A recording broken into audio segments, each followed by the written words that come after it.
All right, thanks, Nick. Let me get going here. I hope that is shared. So yes, as Nick said, my name is Jay Williams, and so I'm in the H&FE department here at Virginia Tech. And before we kind of get into the depth of this, I do want to point out and acknowledge some help and support. You know, they say no one lives in a vacuum. And I do want to specifically acknowledge the Virginia Tech athletic program, the women's soccer players and staff. The girls on the team have been incredibly helpful and accommodating with us. Also, the coaches, Chugger Adair, Drew Kopp, Matt Gwillim, Macaulay Soto have been, incredibly helpful. Brandon Dillard with strength and conditioning, Julie Kuhlman, our sports medicine athletic trainer. Also, some of the students that I'm working with, I appreciate all the help they get, particularly Danny Jazowak, who's one of our graduate students, and Sam Rizzuto, who is an undergraduate. I also collaborate quite a bit with David Teagarden. He's our sort of data computer science guy. Renee Eaton is in our department that has an interest in kinesiology, and most recently Sally Johnson in animal and poultry science, who are actually beginning to do some work with horses using the wearable technology. And then last, Nick. Nick has been a huge help to me, trying to crack some of the data down so that we can develop some different applications and those sorts of things. With that said, I do want to mention my background. My background is a little bit different than the other speakers because I come at this from more of an academic background than the coaching background. I began when I started college years ago. My goal was to be a track and field coach. As I kind of worked in that area, I got a little bit more interested in the research side of things and human performance and what some of the factors were that limited human performance and why some performed better than others. As I kind of worked my way through graduate school and got to Virginia Tech, that kind of morphed into thinking a little bit more in depth about performance and fatigue and so forth. So I began doing some work in the area of what we kind of call muscle physiology and biochemistry and working with animal models, rats and things like that. And then also doing some things kind of at the subcellular level. And so most recently, I've now come back to the area of working with athletes and athlete monitoring and whatnot. So I've kind of come full circle a little bit in the way of my thinking and research and teaching and so forth. I highly value, it's kind of made me appreciate and value the relationship between the laboratory research, the coach, and also the player, and how that communication needs to stay open, and that we communicate with each other to try and remember the goal of trying to improve the performance of these different athletes that we work with. So since I never made it into coaching, again, I come at this area a little bit more from a researcher and an academic.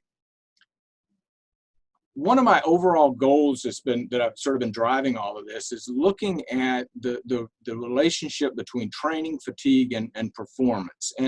And this curve here is what we call the Goldilocks principle. And we know that if we train too little, we don't get much adaptation. We're not necessarily fatigued after a workout or anything like that. And we don't get much adaptation. As a result, when we're on this part of the curve, performance is not very good. It's fairly poor. And we also actually are at an increased risk of injury due to undertraining. The more we train, the more fatigue we induce in a training session, the more we adapt. And in that with that adaptation, our performance increases, and also our risk of injury goes down.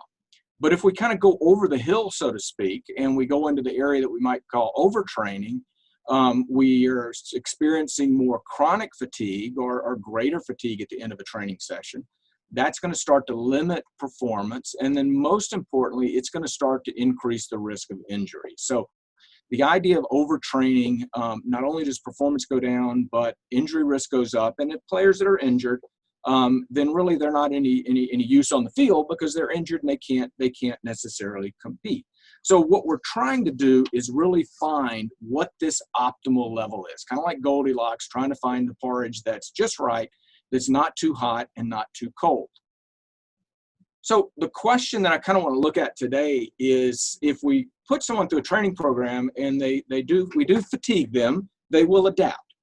If we fatigue them too much, then increased injury risk and decreased performance. So it seems to me that we need a measure or a way that we can monitor fatigue on a regular basis. And that's a little more complicated than we think, but how can I bring up an athlete to practice, to a training session, and judge whether they are fatigued or not, or what their level of fatigue is, and then also look at that after a session, for example. And then that way we can then try to stay on the peak of that curve and not slide down to either side where performance goes down and injury comes up. To do that, again, it's a little more complicated than you might think. To do that, we have to do some testing. We have to test the athletes somehow.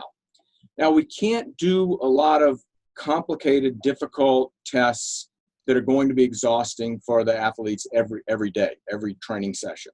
So we have to look at some criteria. We have to have a protocol or an evaluation tool that is, one, a valid marker of performance and fatigue, something that is going to give us a good answer to that question. One is we can't have something that's physically taxing. For example, we can't ask the players to do a beep test every day because that's not practical. We have to be able to administer that protocol or that test to a large group of athletes, and it also has to occupy minimal time. We can't take half the training session to test and evaluate athletes because that's going to take too much of their training time. So that's been sort of our driving goals, so to speak, in developing some way to monitor fatigue on a regular basis. Is there something we can do at the beginning of practice? It's not going to take too much time, but it'll give us the information we need on the readiness or the fatigue level of these individual athletes. And so what I want to talk about today are a couple of tools that we've developed here at Virginia Tech and using the wearable technology. And one of those is a gait analysis system and also a vertical jump protocol that we developed, again, to help get us some markers of fatigue and help us evaluate athletes, again, on a regular basis. So to begin with, we're using wearable technology. We use the STATSport Apex unit, and everyone's familiar with the information we can get out of that in terms of GPS, in terms of distances and speeds and those sort of metrics that describe the training load of a training session or a match. What we've been doing, though, is trying to tap into the accelerometer and the gyroscope that are built into these units. An accelerometer gives us accelerations in 3 different axes, forwards and backwards, up and down, side to side. The gyroscope gives us measures of angular velocity. How much is that trunk, for example, the unit, twisting to the left and right, front and back, and then also spinning, so to speak. And so we've tried to tap into that technology to understand some things like gait and vertical jump performance. So to do that, one of the things, and this is where Nick has helped us out quite a bit, is to get access to the raw data. And so we do that by using the report feature on the Apex software. And down here, where I've got the red circle here, is exporting raw data, the extended raw data, to basically a different file format. And so we export the data for a particular drill, and we export it, we save it to a CSV file, and CSV files is just similar to an Excel file. It's just a big data file. Those files, once we've got those exported and saved, then we can load those into other programs, for example, Excel or something like MATLAB, which we use for programming, R programming, those of you that have a little bit of experience with programming and whatnot, familiarity with that, or something like Python. So we can kind of crack the system open, so to speak, and look at that gyroscope, that accelerometer data. We can look at longitude and latitude data if we want to, but we can look at that raw data and start to manipulate that in ways that we think might be helpful. So in terms of gait analysis can give us a lot of information. We know that gait changes when individuals are fatigued. We know that gait also changes when individuals are injured. Typically, to monitor gait, we have to have some sort of a sophisticated device, maybe a camera system, such as shown here with markers placed on different segments of the body, an instrumented treadmill that might have force platforms or force plates in the treadmill, those sorts of things. or some sort of shoe insert that the athlete would wear during their competition or training program. These are fairly expensive. Most of these are fairly expensive. They're very difficult to use on a regular basis. Obviously, we can't take every athlete and put them on a treadmill every day before practice. So they're not really practical for use on a regular basis, but they do give us good information about impact forces, stride lengths and frequencies, and also symmetry. So what we've done is tried to take advantage of that accelerometer data. Now, we found out that there were a number of individuals who were involved in sort of clinical gait analyses that worked with individuals with injuries and other types of neurological issues. And the way they would measure gait is with an accelerometer typically placed on the lower back. And so what we took is we took their way of analyzing gait and we applied it to the soccer athletes. And we applied it to the STATSports unit to try and collect gait data while they're running with that accelerometer mounted on the back. So what we've developed is just a simple little protocol. Once they're done with their warm-up, we have them going about a 400-meter jog. And that may be a little long. 200, 400 meters is probably appropriate. But take basically a jog around the field. And what we do is we collect that accelerometer data.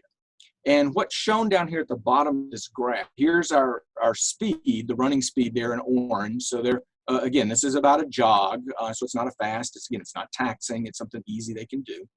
The red lines down here reflect individual foot strikes. So that's the accelerometer data. And you can see as the foot hits the ground, we get an acceleration recording. So each one of these little peaks are individual foot strikes. So we can take that data and then we can then analyze it to look at gait patterns and see whether those patterns are changes in the short term, or if they're changing over the long term, or if they're changing during in an individual who might have suffered an injury. Now, the way we do that, the math involved in this is a little bit complicated, so I won't get into that. But we basically, again, we download the raw accelerometer data. Then we've developed some programs in a programming package called MATLAB, where we filter it, and then we use this scheme that's been developed by some other researchers called continuous wavelet transform. And what that does is, in short, it takes this accelerometer signal, this red line right here, and it identifies where the foot makes contact with the ground and when the foot leaves the ground. And so we get our initial and final contact times, or instances of initial and final contact for each step. Now, once we know that initial and final contact, we can then measure the foot's contact time right here. That's the difference between these two. That's the amount of time the foot spends on the ground. We can also measure the step time. So the step time is when the left foot hits the ground to when the opposite foot or the right foot hits the ground. So there's one step right there. There's a second step right here between the second peaks. And then we can also measure what we call the stride time. And the stride is from when the left foot hits the ground and the left foot hits the ground again, or right foot to right foot, either way. And so what we're allowed to, again, gives us contact times, step times, stride times. If we then look at the speed, the velocity, the speed that they're running from the GPS data, then we can calculate step lengths and stride lengths. So we get the frequency of steps, we get the lengths of the strides, those sorts of things. Okay? Now, the way we can use those then is to analyze those, because we have them doing the same run every day. If they're doing the same thing every day, and we start to see changes in any of these variables, we know something's going on. We know that they may be getting fatigued, or they may be injured, or something's changing. When something changes, we know something's going on. So in this case, I'll show you a little example of that and how we use that. This is some of our gait analysis data from basically one of the weeks in which the team had a match on a Thursday and then again on a Sunday. And this is a pretty typical for a women's college soccer schedule.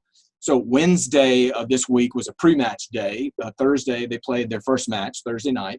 Friday was what we call a post-match, so that'd be a recovery day for them. Saturday was the pre-match day before the second match. Sunday's their second match, and Monday would be the recovery day after that. And so what we're able to do is have them do that 400-meter jog, again, the same task every day. And we didn't have them do it on the match days, but we had them do it pre-match and post-match days. And again, we can look at the gait. So what we have here shown is the averages of 8 players, and these 8 players played at least a minimum of 75 minutes. Most of them played, several of them played full 90 minutes of the match. But we wanted to get the kids that played the most time and did the most work during the match, that sort of thing. So what you can see here is that this is the contact time. This is the amount of time the foot spins on the ground. And you can see when the day after the match, that goes up. And that makes sense because what happens is their quadricep muscles are fatigued, so they get a little bit more knee flexion, and so the foot stays on the ground a little bit longer. So it goes up, it recovers a little bit after that recovery day, and then it goes back up again after the second match. Their stride length and step length also goes down, so they shorten their stride and their step a little bit after the matches. Again, it recovers, and it usually comes back down again after the second match. So what we're finding with this is that this does seem to be a good marker of fatigue. So we can identify the players that, again, are experiencing more or less fatigue based on this, this bit of a gait analysis. Now, I will tell you, we don't see these changes in the players that don't play very much. The reserve players that only played a few minutes or didn't play at all, we tend to see these values not change very much at all. Particularly those post-match days, we don't see them change much at all. So we think we have a good marker of fatigue by just simply looking at this gait analysis. Now, the other thing that comes out of this analysis is we can identify right and left foot strikes. We can look at what's called the medial lateral acceleration. That's the side-to-side movement of the trunk, along with the vertical acceleration. And we can identify which of these are right and left foot strikes. That then gives us our measure of symmetry. So we look at the ratio, the percent difference between the right and the left. We can do that for contact time. We can look at the difference between a step going from the left to right or the right to left. We can look at that with the stride. Is the left to left stride different from the right to right stride? So it gives us a measure of symmetry. We know that fatigue affects symmetry a little bit, but we certainly know, and this is easy to see if you watch an athlete recovering from an injury, we know that injury affects symmetry. And so what I want to do is just kind of demonstrate that based on some data that we've got from an athlete, one of our players recovering from an ACL injury. Now, this particular individual was injured, and so here what I'm showing here is the right to left symmetry. Okay. The orange bars represent what the symmetry, the percent difference between the right and the left before the injury happened.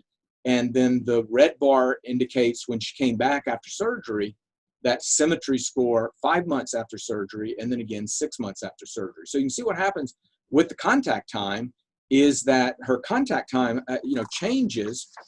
We get a sort of an asymmetric stride here, in that now she goes from basically a 2% difference between the right and left foot to about a 10% difference. After another month, that comes down a little bit. So she's starting to recover. And so step time, step lengths are also changing. This is also the peak of that acceleration, vertical acceleration, and that actually also changes as well. So what we're seeing with this particular individual as she's recovering is that she is showing that really there's some differences in between pre and post injury. She's landing a little softer on the right leg. That was the leg that was injured. A little softer on the right leg, and she's sort of shortening her step with that right foot. And so now we can use this. Of course, we know that she was injured. That's not something we're really trying to identify. But we can identify that recovery and how she's rehabbing, how she's progressing towards a rehab. And we now have a quantitative metric that we can look at. Is hopefully soon at some point she returns back to her normal level of symmetry. And so we've been using that a little bit again to try and look at injury as well as the fatigue marker. So again, we think we have a good marker here of both injury and rehab by simply looking at the gait pattern. So the second protocol that we've sort of been working with is a vertical jump protocol. A vertical jump has been used for years as a measure of performance, measure of power output, and measure of fatigue. And typically when vertical jump is done, we use a sort of jump and reach protocol where you use a device such as a Vertec, and you jump and you sort of knock the little bars there, and we measure how far your hand, how far you can reach and how far you can jump. We can use a jump mat, which looks at the time of flight, or you can use a force plate. All those three are fantastic measures of vertical jump. The problem is, again, we can't do that on a regular basis. We can't bring the Vertec out every day. We can't bring the jump mat out every day and run 20 to 25 to 30 kids through this protocol every day before practice. So we need something that's going to be a little bit easier, a little bit more simple to do, and give us the same data. Is their vertical jump declining over the course of the season? Is it going up? Is it going down? How that might be changing. So what we've done is had our players ask them to just simply do a vertical jump. Before practice, we have them do a vertical jump. After they do their 400-meter jog, we have them do a vertical jump. And so what's shown here is one of the players. We have them put their hands on their hips and basically on the count of 3, squat down, jump as high as they can, and then land. And so what's shown here is the acceleration curve, the acceleration in red. We also can integrate that and then get the velocity that their trunk is moving. So what happens is she drops, so the velocity is negative because she's lowering herself, and then she accelerates upward, so her upward velocity increases to the point where she leaves the ground. And once she leaves the ground, she starts to decelerate until she reaches a peak, and then velocity goes negative as she starts to fall back down to the ground. Her foot hits the ground, and then she kind of squats and then stands back up again. So with this in mind, with these two curves, what we can look at is her takeoff during that jump occurs right here, where that velocity peaks and where acceleration is 0. Because once she leaves the ground, velocity is going to decrease. So there's her takeoff point right there.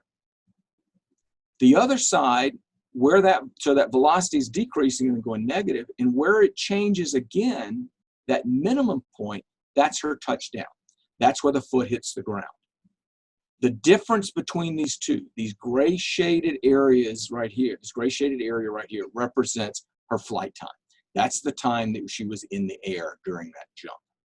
Okay, so we download the raw data. We take and we do some fusion with the accelerometer and gyroscope to make sure that the unit's oriented correctly, and up is up and down is down and so forth. And then we do some other, some other filtering and things like that to the signal to generate these curves right here. Now, from those curves, what we get, again, here's the takeoff point right there where velocity is peaked and acceleration is 0.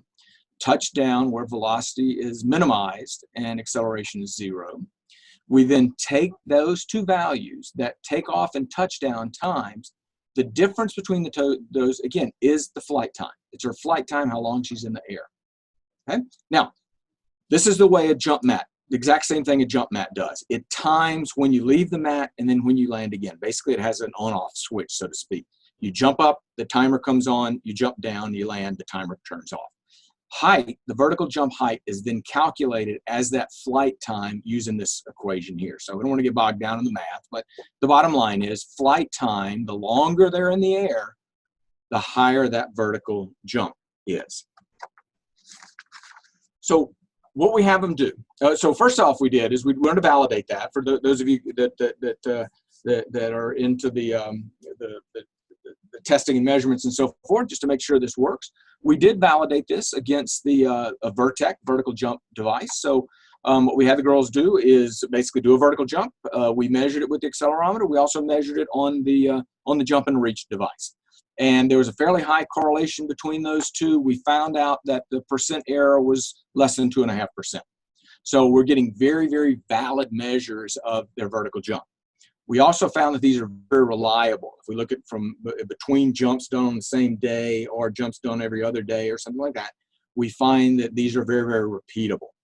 So again, we know that if we have the kids do this every day, any changes we see from day to day are going to reflect something going on, whether that's fatigue or an injury or something like that.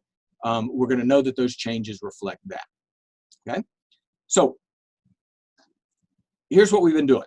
So to monitor the guys, what we've been doing is having to do what we call a 3-jump protocol. Very, very simple. We have them after they make their run, they come over, they get in a group, and we just say, all right, we're going to have you do 3 vertical jumps, 3, 2, 1, jump.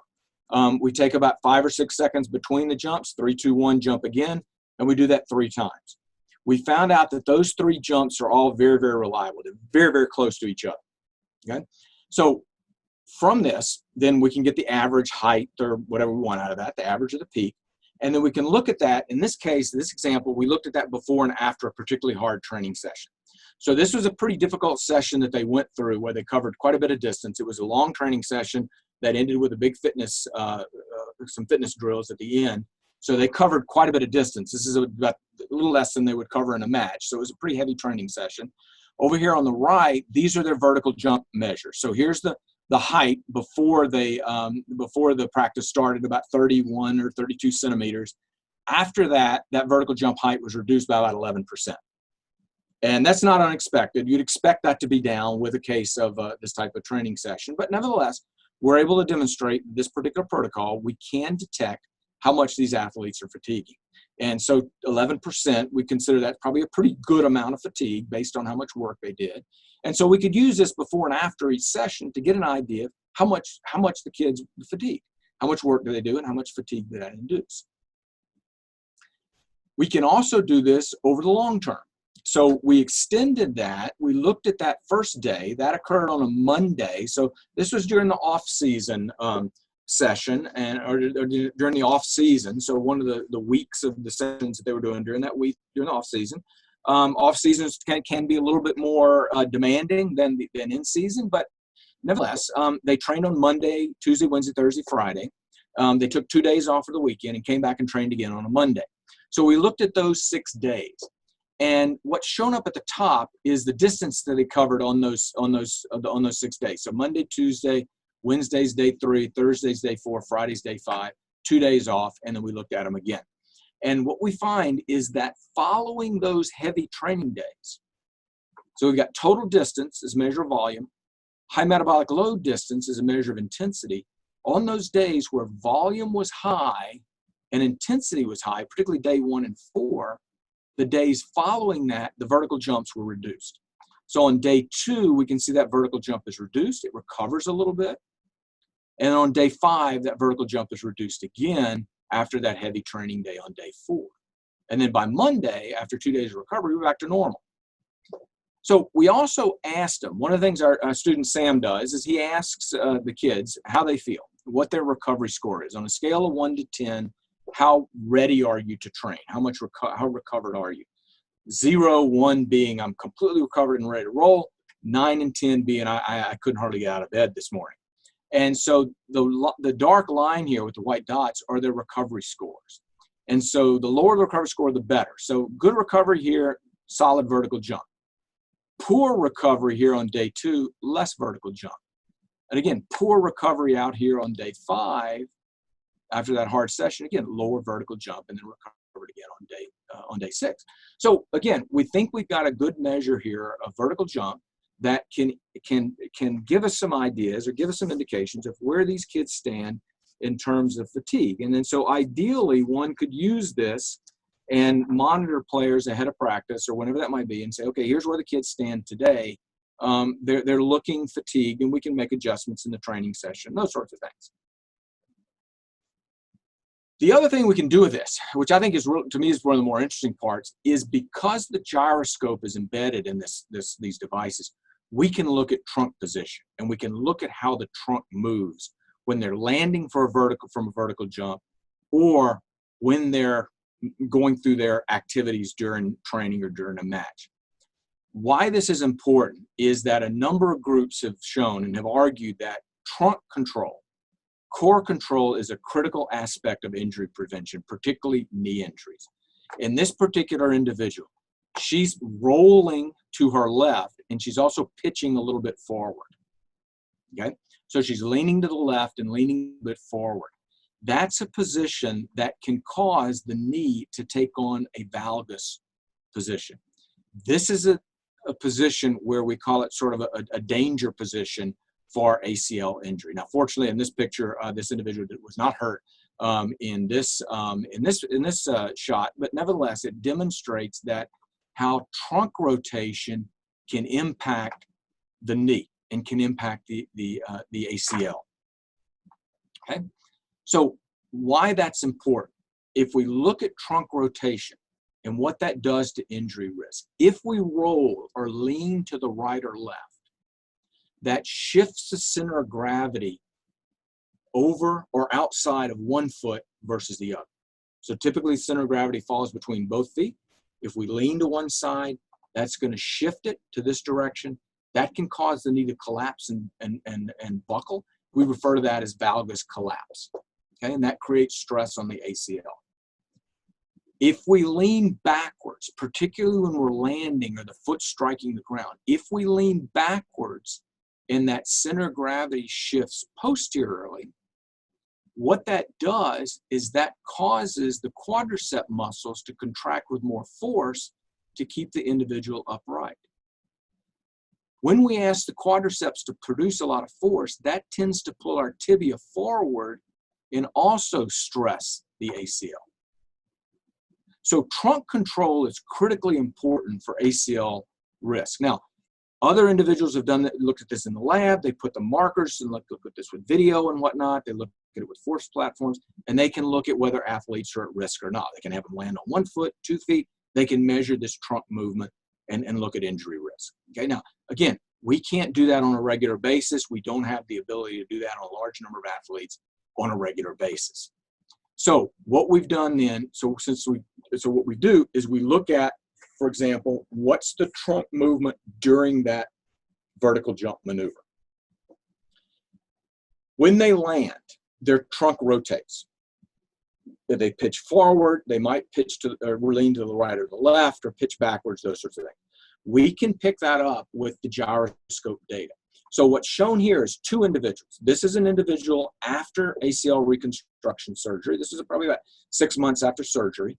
When they land, here's our impact forces again, or the acceleration right here when they land. So the acceleration goes up when they land, and then they kind of collect themselves and are standing upright. The red line is the gyroscope data, and this is what we call their pitch angle, how far forwards or backwards the athlete is leaning. So when they start to jump, they lean forward, and then they jump up. They start to lean backwards, arch their back a little bit. They land, and in this case, when this particular athlete lands, she's landing slightly with the trunk rotated backwards. She's landing in this position over here on the left, which may increase or be providing may increase stress on the ACL and increasing injury risk. This particular individual at the bottom would be a healthy individual who had no history of injury. When she lands, again, she leans forward, she jumps, she arches her back a little bit, lands. When she lands, she's landing pretty much vertical. That angle, that forward and backward angle here is 0. And then after she lands, she leans forward. The other girl leans forward as well. But in her case, she's landing more upright. So this would be more of, we'd call a safer position or a healthier position. And in this individual, maybe more of a little bit of a danger position. So again, we're thinking we can use this for a screening tool and quite possibly for a rehabilitation metric, that we're hoping that as this particular individual goes through her recovery rehabilitation program, she shifts from this position back to something that's a little more normal. Now, because they're wearing these units throughout training sessions and during matches and so forth, we can also look at these trunk angles and this trunk control during a match and during training. And in this case, we were able to capture some of that data during an ACL injury. So what I've got here is a video that will show a an ACL injury happening, and then I'll show you the trunk rotation after that. Now, what you'll see here is the athlete that's going to get injured is down here in the bottom left of the screen, and she's going to move forward and then plant her right leg and end up with an ACL tear. So as this video goes, you can see she goes out of frame, and then the ball is played across, and there she is there. She steps, and then you can see the right knee buckles. And so it'll loop around again, so you can see that again. And so the ball is played across, and again, she steps with the right leg, and she buckles. So what we've done with that, what we were able to do with that then is move towards looking at what those trunk rotations, what happened with that. Now, there's been several other investigators looked at countless videos of ACL injury and tried to understand trunk rotation from those video images. We were able really for the first time to quantify that. So here's the video, the images, the screenshots that we took from that video. And so we're estimating that her right foot hits the ground right here, right at this zero, this point of zero, where time is zero right here. The red line is vertical acceleration. So that's the foot hitting the ground right there. And so, so that's foot strike, and this is shortly after that. So this is 100 to 110 milliseconds. So that's a tenth of a second, a little more than a tenth of a second of video that you're seeing right there. Here's what happens to her trunk angle, and this is what I think is interesting, is when she lands right here at zero, she pitches forward. So she leans forward initially, and then she pitches back. So that's moving into that danger position. She's pitching backwards. The other thing she does is initially she's leaning slightly to her left, and then she suddenly rotates quickly to the right. So she leans over that right foot, that knee that's going to be injured, and then she also quickly twists to the left. And so we've got sort of a classic maneuver here, and now we can quantify that in that she is leaning backwards, she's leaning towards the knee that's going to be injured, and she's twisting to the left. And that's resulting in what you see up here in the video captures is that knee buckling, that valgus collapse, and that ACL being torn. So again, we were very interested in this. We hate to see kids get injured, obviously, but we are interested in what those trunk movements are. What can we do to prevent this? What can the strength and conditioning guys do to help better trunk control so that we're not putting those that ACL at risk? So with that in mind, where do we go from here? Where are we and where do we go from here? Again, my goal is down here at the bottom is to maximize performance and minimize injury risk. Again, players that are injured can't contribute. If they can't perform, their contribution is minimal. So we want to maximize that performance. We want to find the top of that Goldilocks curve, that porridge that's just right. So we know that the accelerometer and gyroscope part of this wearable technology is an incredibly powerful tool. We can collect a lot of performance metrics. We can certainly look at the training load that they experience from a day-to-day aspect, match loads, those sorts of things. We also now think we can use these to test and evaluate large groups of players simultaneously. Minimal data collection time. It takes them a few minutes to do their 400, 300 meter lap run.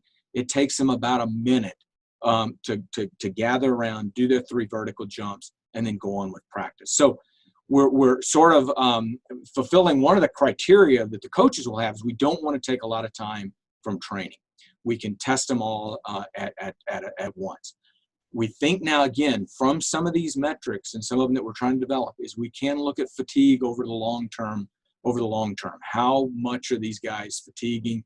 If their vertical jump is, for example, is going down over the course of the season, we need to intervene and help them rest and recover a little bit better. If their gait is becoming abnormal, we need to either, again, rein them in a little bit, or we need to get them to talk to the sports medicine staff about a possible injury. And we can also, again, use this in a rehabilitation setting to see when that player is recovered or how fully they've recovered during that rehab program to help us understand that decision of return to play. So on the horizon, so what do we have on the horizon? First of all is operationalizing some of these tools. Right now, we've developed some of the software and some of the analysis to do that. we're trying to get those into a way that they can be used by other individuals, by other coaches and sports science individuals and so forth. Create applications for those. How do we use these and create different tests and different trials so that we can kind of gather the numbers that we need to get to understand what's going on. And then also to monitor the athletes on a regular basis, put this into practice, so to speak. Look at them acutely on a day-to-day basis or, for example, beginning and end of a training session, and look at them chronically. What's going on over the course of the season, whether that be an off-season training program or during the competitive season. And then again, can we focus on injury and rehab? So we feel like we've done a little bit of work. We've got a little bit more to go. But we're excited, and again, with the help that I've been getting from our students in the athletic department and also from STATSports, hopefully we'll see something that's a little more user-friendly here in the future. So with that in mind, I want to thank you for attending, listening in on what I had to say for today. My email address is here on the screen. My Twitter handle is also there. So if you, after this is over, have any questions, you are more than welcome to drop me an email or so forth, and I'll be happy to help you out with whatever we had. But otherwise, I want to, again, thank you again. And thanks to those that have helped make all this possible. And Nick, if anyone has any questions, I'll be happy to try my best to address those. Yeah, Jay, thanks so much, man. That was great. Really appreciate your ability to easily explain through those things you're looking at day to day, which obviously are very complex. But you did a great job in showing those. I do have no problem. I do have a few questions for you here. So I'll get started. First one is from Andrew. Do you see a possible avenue to analyze the push off of the jump in the landing phase of the jump to analyze for fatigue? Yes, that's exactly one of the things I'm working on right now, because there is some research as far as quantifying fatigue that looks at the ratio between that push off, that acceleration time, and how high that vertical jump is. And so yes, I'm very interested in doing that. And that also gives us a little bit better measure of power output, what that sort of peak acceleration velocity is. On the other side of that, when they land, the sort of that acceleration curve, the wider it is, it's going to bring that peak down. So that gives us a little bit measure of how soft they're landing, so to speak. Or if they're landing very stiff-legged, we'll see a big peak that goes up and down very quickly. So yes, that's on the horizon to try and work that into our sort of analysis package. Perfect. Thank you for that, man. And then from Elisa, are you able to crunch those numbers, the 400-meter run and vertical jump, immediately after the athletes complete it and before practice begins, to be able to give the sport coach the information to be able to adjust training accordingly? Yeah, that's a great question. Unfortunately, right now, no, we're not. We do this offline afterwards. We're hoping that eventually what we're going to do is kind of turn this into somewhat of an app. That we will be able to do that right after that run's over, you can hit stop and it'll give you the information you need, or push a button for a vertical jump test. Everybody does their jump, hit the stop button, and we'll get those numbers fairly quickly. But unfortunately, we do not have that developed yet. Right now, I don't have the computer programming guys that need to develop those apps, but hopefully we'll get there soon.